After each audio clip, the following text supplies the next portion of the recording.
Hello students, मैं रोशन राज आप सभी का स्वागत करता हूं अपने YouTube channel make the life bright पे। स्टूडेंट्स, आज की इस क्लास में एक्सरसाइज 10 से इट मींस चैप्टर क्वाड्रिलेटरल जो कि क्लास 9th का है, ठीक है।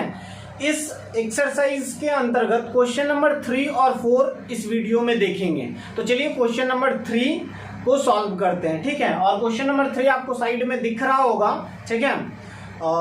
इसको मैं हटा देता हूं, ठीक है। क्वेश्चंस आई थिंक आप मैच कर लिए होंगे, आपके बुक में तो होगा ही, ठीक है। तो चलिए अब देखते हैं हम लोग क्वेश्चन नंबर 3 की बात करें तो यहाँ पर जो फिगर दिया गया वो मैं फिगर आपको ड्रॉ कर देता हूं, ठीक है। फिगर हमारे पास कुछ इस प्रकार का है,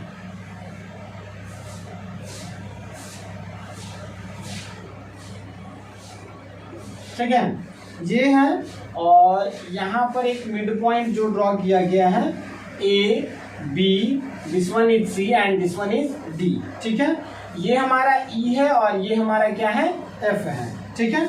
उसके बाद जी पी और एच, यहाँ से एक लाइन ड्रॉ करा गया है, ठीक है। ये कुछ इस तरीके से, थोड़ा देखिए थोड़ा बहुत बेंड ज्यादा कर दिया मैं, ठीक है, तो वो आप खुद समझ सकते हैं। ये जी हो गया, ये पी हो गया और ये एच हो गया, ठीक है। हमारे पास क्वेश्चन क्या कह रहा है 3 नंबर में? 3 नंबर में क्वेश्चन गिवन है कि in the adjoining figure ABCD is a parallelogram. हमारे पास ये दिया गया है कि ABCD क्या है, ABCD एक पैरेललोग्राम है। क्या है? ABCD एक पैरेललोग्राम है, ठीक है। पैरेललोग्राम ABCD, हालांकि इसको मुझे पहले लिखना चाहिए था, ठीक है।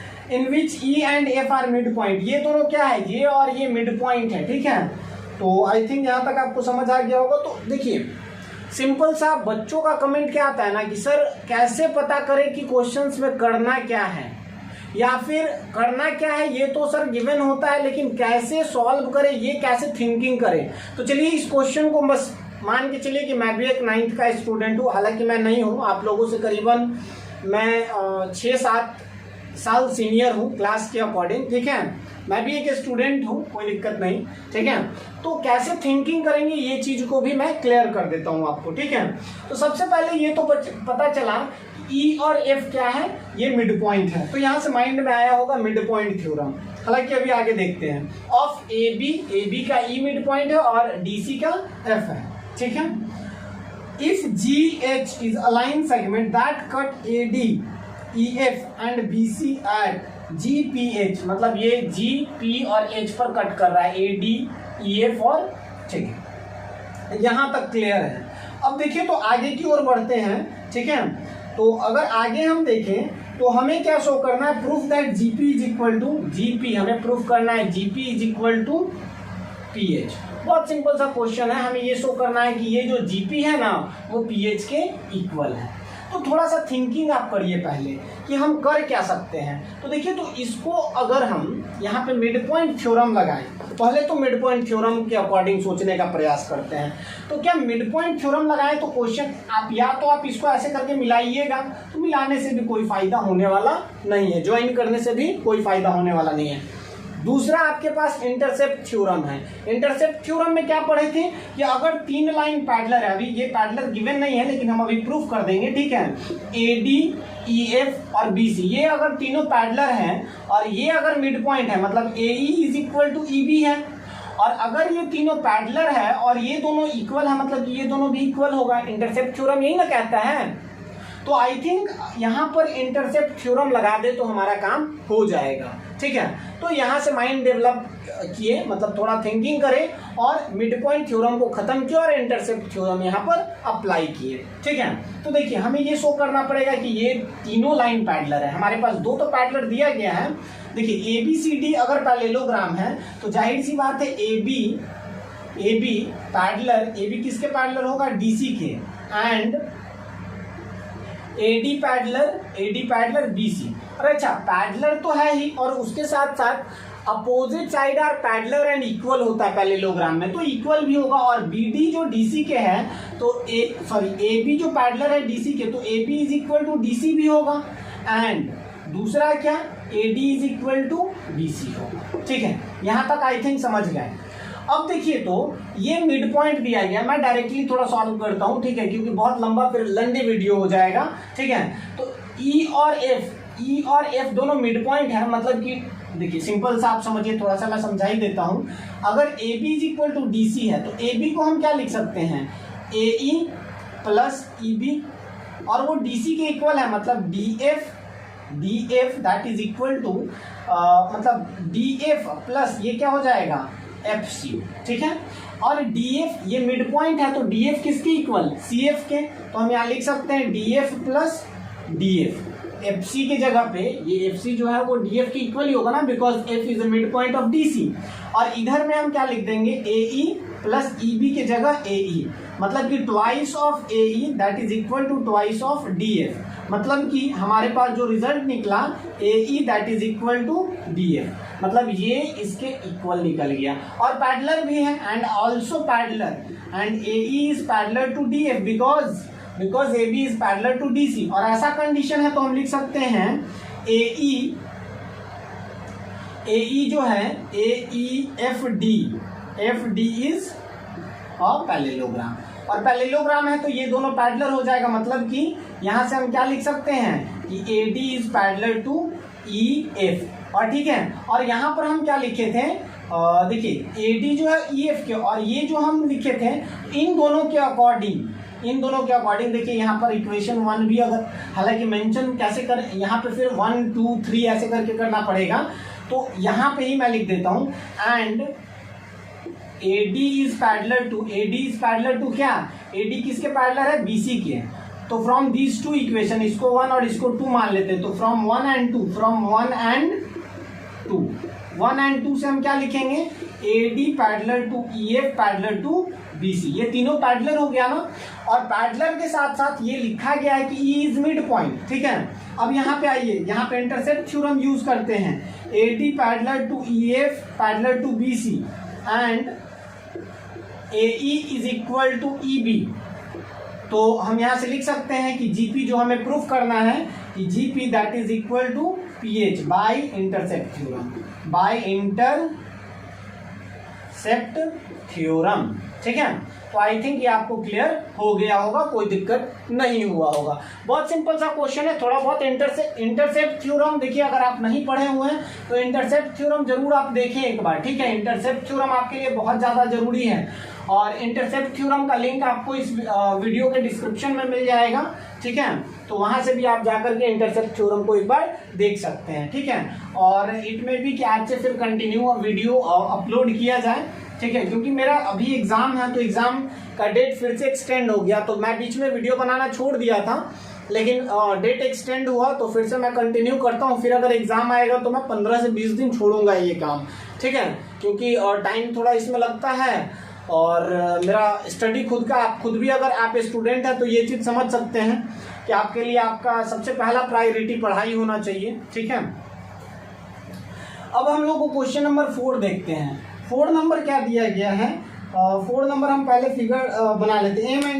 M and N are a point on opposite side AD and BC of a parallelogram ABCD। तो सबसे पहले देखिए क्वेश्चन तो आपको दिख गया होगा साइड में, ठीक है। तो यहाँ पे फिगर हम ड्रॉ कर लेते हैं, ठीक है।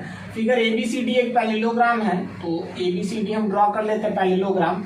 देखिए थोड़ा बहुत अगर टिल्टेड ज़्यादा लग रहा हो तो आप वो बस आप समझिए इस चीज़ को, ठीक है। ABC एंड D, ठीक है, ये तो हमारे पास गिवन है। उसके बाद क्या कह रहा है, ABCD such that MN passes through, M and N are point on opposite side AD and BC।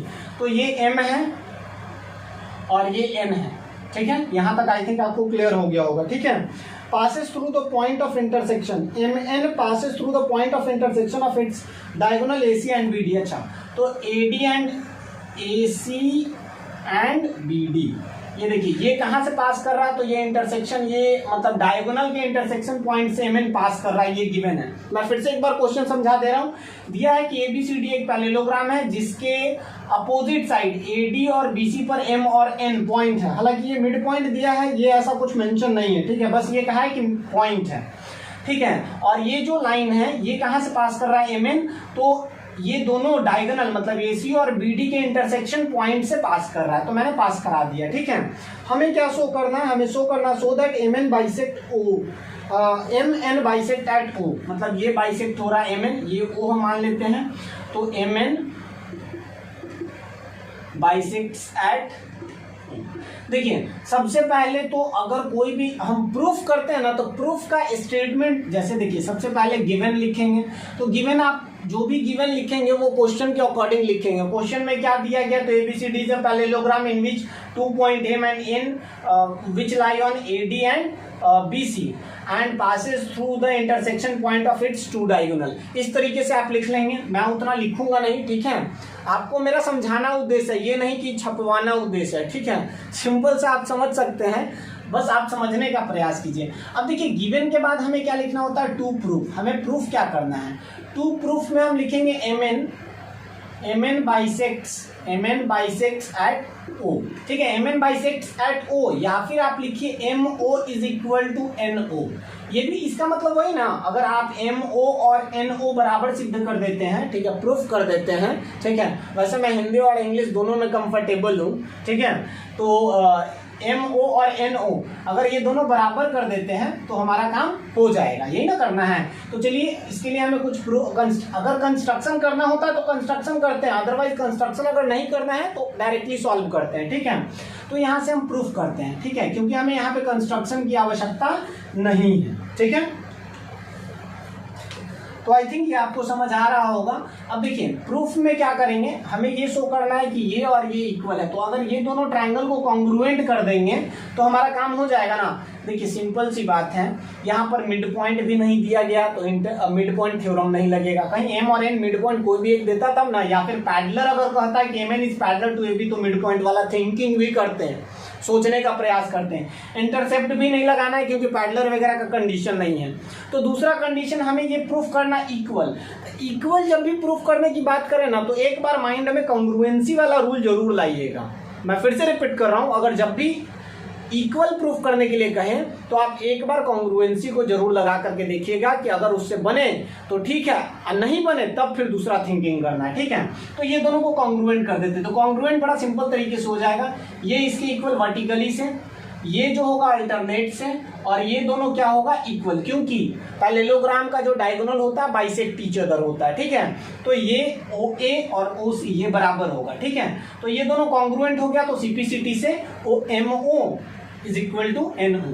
तो इन ट्राइंगल कौन कौन सा, तो MOA एंड आप AOM भी लिख सकते हैं, ये आपके ऊपर डिपेंड करता है, लेकिन नेमिंग थोड़ा सही तरीके से करेंगे। NOC, देखिए हम अगर M लिए हैं तो इधर N लिए, M के बाद O तो M के बाद O, और O के बाद A, क्योंकि ये दोनों इक्वल एंगल है, ये दोनों इक्वल एंगल है, तो O को A को लास्ट में लिए तो C को लास्ट में।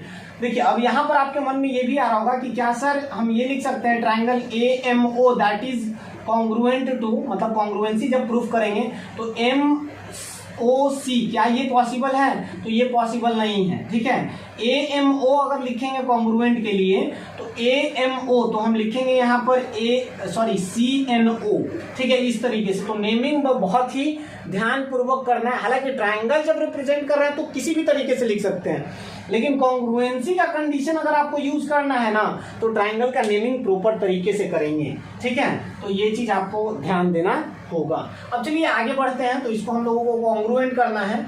तो सबसे पहले तो angle MOA that is equal to angle NOC, ठीक है, ये हो जाएगा वर्टिकली से, वर्टिकली अपोजिट एंगल, ठीक है, ये एंगल को रिप्रेजेंट कर रहा है, ठीक है, पहला हो गया, ठीक है। दूसरा हमारा क्या, angle MAO that is equal to angle CNCO, alternate, ठीक है, अल्टरनेट। अब आपके मन में ये आ रहा होगा कि अल्टरनेट एंगल कैसे सर, तो अल्टरनेट इसलिए क्योंकि आपको ये पता है कि DC is parallel to AB, यहाँ पर सिंपल सा मैं लिख भी देता हूँ, DC is parallel to AB and DB नहीं, AC इज ट्रांसवर्सल। AC को हम क्या मान ले रहे हैं, ट्रांसवर्सल मान ले रहे हैं, ठीक है, और AC को ट्रांसवर्सल मान रहे हैं तो अपना काम हो जाएगा, ठीक है। तो ऐसा करके कुछ आया। अब तीसरा हमारा क्या, MAO, हाँ ठीक है, OA is equal to OC, ठीक है। तो हम लिखेंगे diagonal bisect each other, diagonal of parallelogram bisects each other, ठीक है, ईच अदर, ये तो हो गया।